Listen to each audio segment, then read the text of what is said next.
tanongin ninyo, meron tayong trade surplus sa Amerika.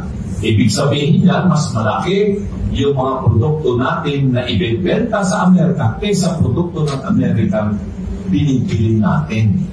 Bakit? Kung talagang kaibigan-kaibigan tayo ng Amerika at paborito tayo ng Amerika dahil marami tayong mga kababayang Pilipino American citizens, bakit ang Pilipinas, tulad ng mga ibang mga bansa na naalarma doon sa pinataw na taripa ng Amerika, hanggang ngayon di makakuha ng kasunduan?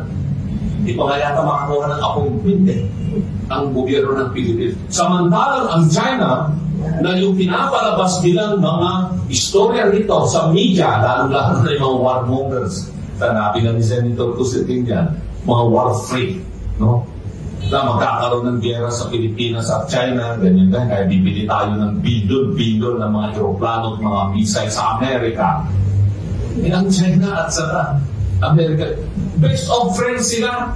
Inimbita na nga ni President Trump si Xi Jinping na pumunta sa Amerika para sa state visit. Tapos ganoon din si Xi Jinping meron na rin invitation.